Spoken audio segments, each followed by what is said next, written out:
Well, let's talk to Xeno, who's calling in from South Korea. I don't know if I've talked to anybody from South Korea on any of the shows. Xeno, you're live on Truth Wanted. What's up? I did it again. God damn it. It's Talk Heathen, guys. Holy shit. Holy shit. I am not doing a great job. What's up, Xeno? Wait, what did you do just now? I have another show that I host called Truth Wanted, and I said that, but this is Talk Heathen, so that's my mistake. Yep. See, hey, there's the first error right there. So, I want to talk about ontology, and Okay. I wanted to ask you guys, can both of you define ontology right now for me? Ontology is the study of the nature of being. Is the best way to put it. Would you agree with that, Jim? Yep. Okay, so the question is, what do you actually know about ontology? Have you been able to study it thoroughly? Just a question for both. Oh man, well, you can look at Thomas Aquinas if you want to get like the beginnings of like Christian ontology, and even some people before that. There's people in the Western world that have. I mean, it really goes back to the Greeks if you want to talk about like Socrates and stuff, and Plato, and you could argue that the theory of forms, is kind of an ontology of the world. I mean, there's different points in history you can look at. I mean, what do you want us to look at specifically? So I guess where I'm getting at is, I guess I should go on and define what I believe God is. Okay. It's not the bearded man in the sky. I just believe that it's a higher life force that created us, and I'm not in no way, shape, or form saying that it's omnipotent or anything. So my God is like very different from everyone else's, I feel. It doesn't come from any book or any religion. It's just what I believe as a programmer, because I create myself. So I had this wild idea that I'm basically the God of all the programs that I make, because it's coming from me. And before me, there's like this black space in time where it's not created yet until I touch it. So am I crazy to believe that? What are your thoughts? As a software engineer, where I'm going? Yes. As a software engineer myself, yeah, that makes no sense to me. One of my biggest problems with ontological arguments for a God, any God, is what's the difference between talking about the ontology of God and talking about the ontology of Mighty Mouse? Honestly, neither one can prove that the other. You can't talk about the ontology of Mighty Mouse and prove that Mighty Mouse actually exists in anything other than a cartoon. What if? All right, so what if we reduce that to absurdity? So I want you to ask yourself, Mighty Mouse is a character you just threw out into thin air. The God character that I'm talking about, we could study that. We can look at our lives. We can look at the space around us and see that nothing around you comes from nothing.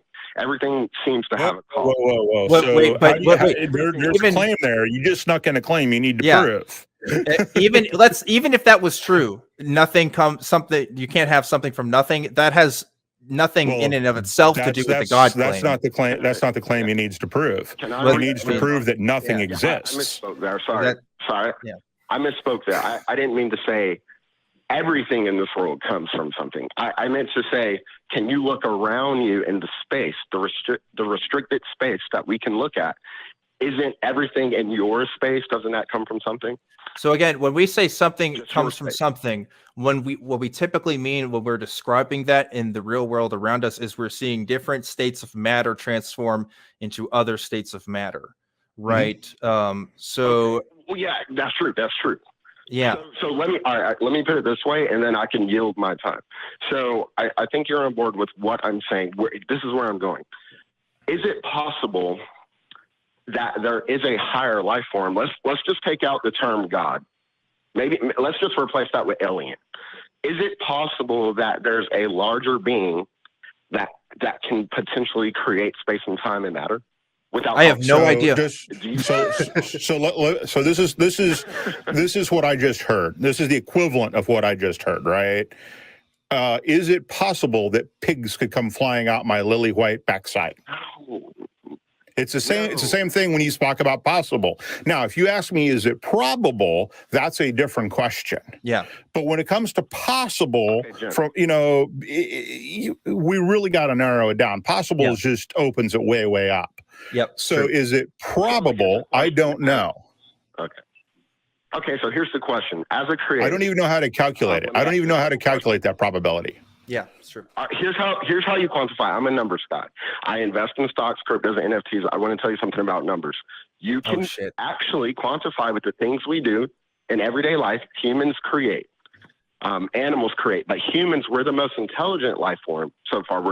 We create autonomous DAOs. I don't know if you know what a DAO is. It's a decentralized autonomous organization. We create all types of programs. Now, wouldn't it be a bit self-centered to think that you are the only life form that is able to create on a higher level? So when you're asking, how would we know it's possible? Well, we have to go into analytics. I'm not asking if it's possible. I'm asking if it's probable, and to tell me how to calculate that probability.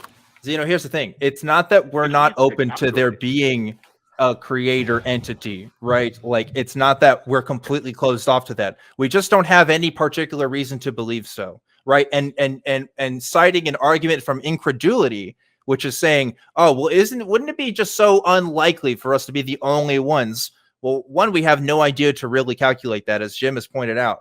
But also, like, that doesn't tell us anything. Doesn't tell us anything about God. Doesn't tell us anything about creative forces in the universe. All we know is that we're humans and we create stuff. That's it. That's all you could really get from that. I don't believe that. As an innovator and creator myself, I think there's a distinctive way we think about the world versus non-creators. So the thing is, with creation, you're looking for something that you don't have evidence of. So let's just take an example. If you're on an island and you set out to sea, you go into the tavern and you say you're going on a boat and you're going out for this island, and they say, bullshit, mate, there's nothing out there. You're just wasting your time. Well, the thing is, you have no evidence to believe that there's anything else outside that island. That's actually not true. That's not true. It's not true, because we know that land exists. We know that continents can form. I mean, we know this now because of modern geology and stuff, right? But even back then, there was still a precedent.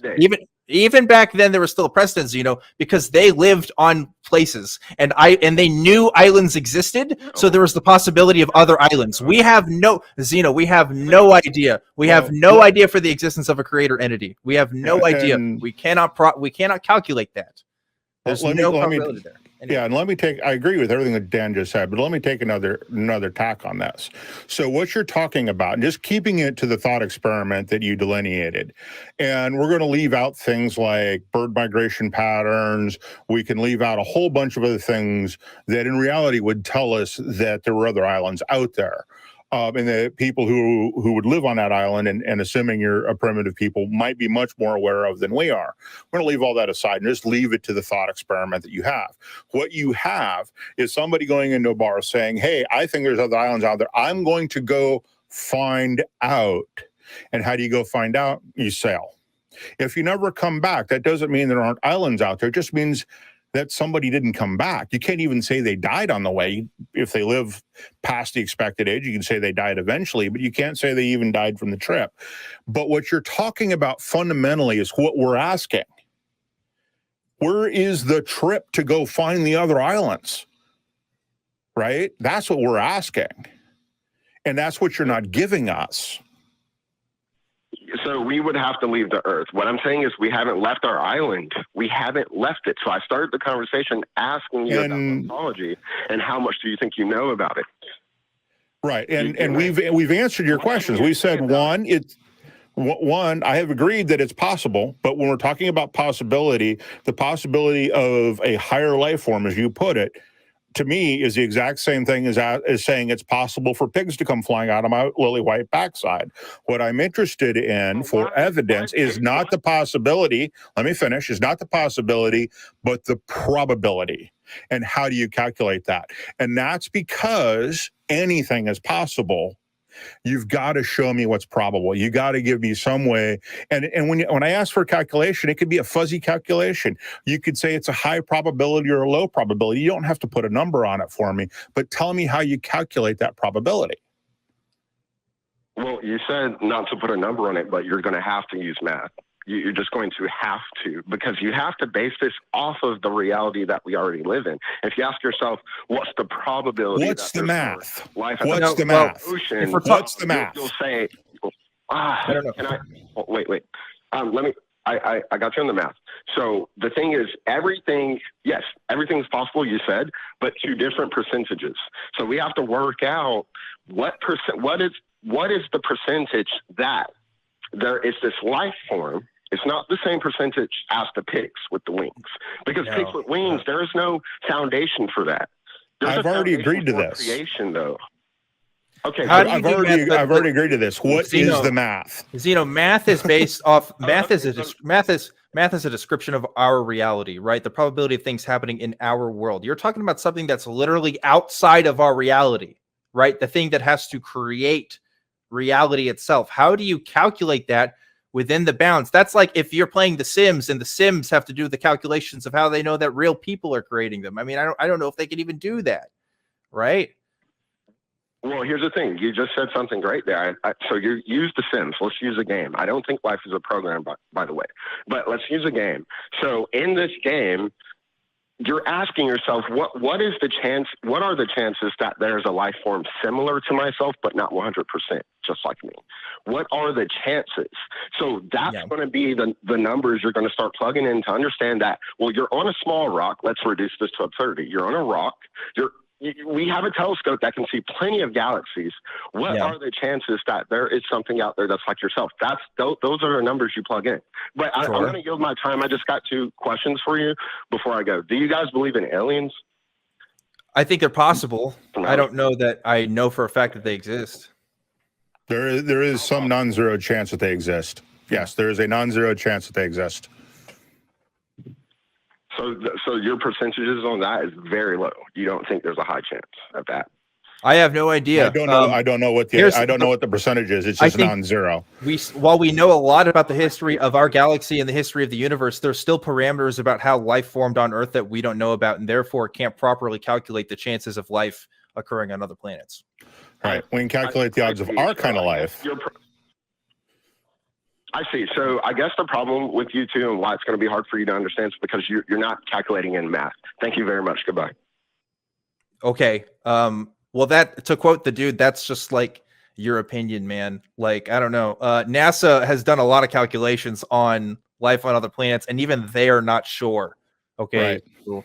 But even then, like, we went from like talking about a creator to talking about aliens. Those are not the same thing. Right. I don't know why life form is not the same thing. Yeah. And aliens would be the equivalent of us, not higher life forms. Maybe they're capable. Maybe they have enough understanding of science to create life. Maybe they don't. I don't know. These are all things that would have to go into the calculation. But for someone who wanted to do a lot of math, he didn't give us any math. He didn't give us what the variables are. He didn't give us any numbers or variables. No. And also, again, we were open. I think we both said, yes, we are open to the possibility of aliens and a creator. Like, we're not completely closed off to that. Right. If you want to make it, yeah.